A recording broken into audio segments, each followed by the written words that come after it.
जय हिंद एवरीवन, मैं सचिन शोकंद आप सभी का स्वागत करता हूं आपके अपने प्लेटफॉर्म मानिकशा ऑफिसर्स एकेडमी पे। और आज हम डिस्कस करने वाले हैं कि अभी लास्ट जो 45 डेज आपके एग्जाम से पहले बचे हुए हैं, इन 45 डेज के अंदर आपकी क्या स्ट्रेटेजी होनी चाहिए, किस तरीके से आपको पढ़ना चाहिए ताकि आप अपने सीडीएस के एग्जाम को क्लियर कर सकें इस अटेम्प्ट में। अब आप में से बहुत सारे स्टूडेंट ऐसे होंगे जो फ्रेशर होंगे और बहुत सारे ऐसे होंगे जो इस एग्जाम को पहले दे चुके हैं, लेकिन कुछ मार्क्स की वजह से, 5 मार्क्स की वजह से या 10 मार्क्स की वजह से इस एग्जाम को क्लियर नहीं कर पाए होंगे। तो दोनों के लिए ये वीडियो बहुत ज्यादा यूजफुल रहेगी, तो इस वीडियो को एंड तक जरूर देखिएगा। यूट्यूब चैनल को सब्सक्राइब कर लीजिए ताकि आपको बहुत सारी अपडेट यहीं पे सबसे पहले मिले और बहुत सारा फ्री कंटेंट आपको हमारे टेलीग्राम चैनल और यूट्यूब चैनल पे प्रोवाइड करवाया जाएगा। अब इन 45 डेज के अंदर करना क्या है? सबसे पहली चीज, आपका टारगेट होना चाहिए कि अगर आपका सिलेबस अभी तक बाकी है तो नेक्स्ट 25 डेज के अंदर आपका वो सिलेबस खत्म हो जाना चाहिए।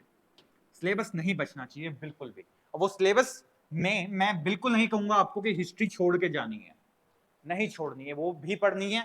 मैं नहीं कहूंगा कि ज्योग्राफी छोड़ के जानी है, ना साइंस छोड़नी है, ना आपको पॉलिटी छोड़नी है, ना करंट अफेयर छोड़ने हैं, और इकोनॉमिक्स तो बिल्कुल नहीं छोड़नी है। आप सभी सब्जेक्ट्स कवर करके जाएंगे अपने एग्जाम के लिए, कोई भी सब्जेक्ट को आप छोड़ के नहीं जाएंगे। लेकिन there is a difference, there is a catch. वो डिफरेंस क्या है सर, वो कैच क्या है? अभी जैसे हिस्ट्री हम पढ़ते हैं, या मान लो हम हिस्ट्री या कोई भी एक जीएस का सब्जेक्ट है वो हम पढ़ते हैं, तो हम सुनते हैं कि दिस इज द मोमेंट हमें स्मार्ट स्टडी करनी है। स्मार्ट स्टडी है ना। स्मार्ट स्टडी क्या कहते हैं कि हम हिस्ट्री को छोड़ देंगे या हम जियो को छोड़ देंगे। बहुत सारे आपको ऐसे मिसगाइड करने वाले टीचर्स मिल सकते हैं जो आपको ज्योग्राफी छोड़ के जाने के लिए एग्जाम में कह देंगे। लेकिन सर स्मार्ट स्टडी तो यही है ना कि उसके 20 क्वेश्चन आएंगे, 20 क्वेश्चन में नहीं भी करूंगा तो भी पास हो जाऊंगा, बिल्कुल बात ठीक है आपकी। लेकिन क्या मेरे को एक बात बताओ, जो सब्जेक्ट आप पढ़ के जा रहे हो उसमें 100% एक्यूरेसी के साथ सब अटेम्प्ट कर पाओगे? अगेन आप नहीं कर पाओगे, उसमें भी आप मिस्टेक्स करोगे। अब ये सब्जेक्ट छोड़ के क्यों नहीं जाने हैं? इन सब्जेक्ट्स का जो इंपॉर्टेंट पोर्शन है वो आपको पढ़ना ही पढ़ना है। पूरा सब्जेक्ट बेशक आप ना पढ़ो। क्यों सर? मान लीजिए एक सब्जेक्ट है जिसमें से 15 क्वेश्चन आते हैं, वो जियो में से मान लेते हैं हम कि 15 क्वेश्चन जियो के आने हमारे एग्जाम में। अब इन 15 में से 5 क्वेश्चन आपके इजी होंगे, 5 आपके मॉडरेट होंगे और 5 आपके टफ होंगे। अभी 5 जो इजी क्वेश्चन है, अगर आप इस सब्जेक्ट को छोड़ के चले गए तो ये तो आपके हाथ से गए जो सभी लोग करके आ रहे हैं। मॉडरेट हर वो इंसान कर रहा होगा जिसने इस सब्जेक्ट को अच्छे से पढ़ा है, और टफ वो लोग भी नहीं कर पा रहे होंगे। तो आप जिन्होंने कुछ भी नहीं पढ़ा ना अच्छे से पूरे सब्जेक्ट को, उससे भी 5 क्वेश्चन एक सब्जेक्ट को ना पढ़ के आप पीछे चले जाते हैं, और जिसने पढ़ा है उससे 10 क्वेश्चन आप पीछे चले जाते हैं। एंड जो रिपीटर्स हैं, जिन्होंने इस एग्जाम को पहले दिया है, वो इस बात को बहुत अच्छे से जानते भी हैं, समझते भी हैं कि ये एग्जाम उनका जितनी बार भी रहा है वो 10 मार्क्स, 5 मार्क्स, 2 मार्क्स, 1 मार्क की वजह से रहा है। तो अगर उन्होंने ये मिस्टेक ना की हो कि वो कोई सब्जेक्ट पूरा स्किप कर दें, तो उनका आज एग्जाम क्लियर हो चुका होता। तो इस बार आपको वो मिस्टेक नहीं करनी है, ना ही एक फ्रेशर के तौर पे और एक रिपीटर के तौर पे, तो आप इस मिस्टेक को अफोर्ड कर ही नहीं सकते हैं। तो फर्स्ट स्टेप, 25 दिन के अंदर हमें हमारा सिलेबस पूरा करना है। उसके बाद हमारे पास 20 दिन बचते हैं। अब इन 20 दिन के अंदर आपको क्या करना है? इन 20 में से 10 दिन आपको रिवीजन देनी है, बहुत अच्छे से, कम रिवीजन आप करेंगे और बहुत अच्छे से करेंगे। और लास्ट के जो 10 डेज आपके पास बच जाएंगे, उन 10 डेज के अंदर आप टेस्ट सीरीज सोल्व करेंगे। अब टेस्ट सीरीज के लिए क्या एक अच्छा प्लेटफॉर्म हो सकता है? सबसे बेस्ट टेस्ट सीरीज आपके लिए रहेगी पीवाईक्यूज, कि आप पीवाईक्यूज को करें, जीएस सेक्शन के अंदर भी, इंग्लिश सेक्शन के अंदर भी, और जो लोग मैथ्स का पेपर देंगे उनके लिए भी। क्यों सर?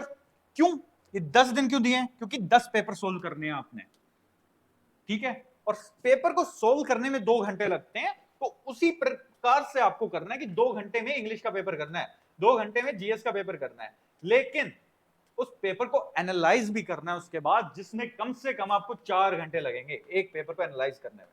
4 घंटे इसको एनालाइज करने में लगेंगे।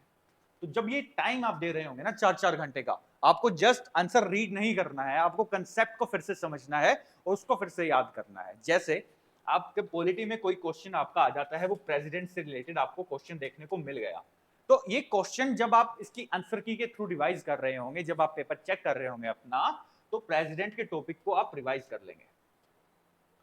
अब 10 पेपर हम सोल्व कर रहे हैं पिछले 5 साल के, तो बहुत बार क्वेश्चन रिपीट हुआ होगा प्रेसिडेंट के टॉपिक से। तो इससे एक तो आपको ये पता रहेगा कि प्रेसिडेंट का टॉपिक इंपॉर्टेंट है, क्योंकि इससे बार बार क्वेश्चन आया है। दूसरा, जितनी बार वो क्वेश्चन आया है उतनी बार आपका वो टॉपिक रिवाइज हो चुका होगा। तो इस तरीके से आपके जितने भी मोस्ट इंपॉर्टेंट टॉपिक्स हैं, चाहे वो किसी भी सब्जेक्ट के होंगे, जो आपसे इन 25 दिन की प्रिपरेशन में शायद छूट भी गए होंगे, वो भी कवर हो जाएंगे और आपकी प्रिपरेशन बहुत ज्यादा अच्छी हो जाएगी। क्योंकि सीडीएस में आप माने या न माने, जीएस के पेपर में टॉपिक्स रिपीट होते हैं, इंग्लिश के पेपर में रूल्स रिपीट होते हैं।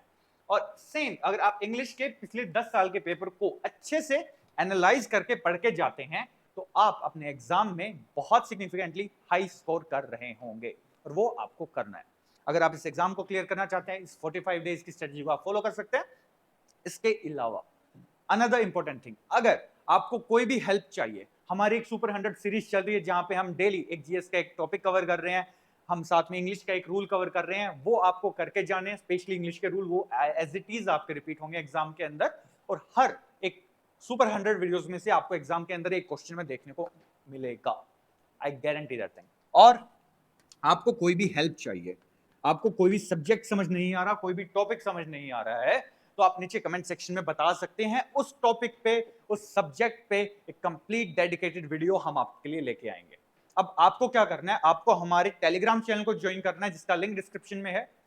क्योंकि बहुत सारी पीडीएफ्स, बहुत सारा फ्री स्टडी मटेरियल, आपका रिटर्न से रिलेटेड भी, आपका एसएसबी से रिलेटेड भी, आपको टेलीग्राम पे प्रोवाइड करवाया जाएगा। और साथ में हमारे यूट्यूब चैनल को सब्सक्राइब कर लीजिए, क्योंकि अगले 45 डेज में आपके लिए बहुत ज्यादा वैल्यूएबल कंटेंट इस चैनल पे आपको देखने को मिलेगा, जिससे आपके एग्जाम की प्रिपरेशन बहुत अच्छी होगी और आप इस एग्जाम को क्लियर कर लेंगे।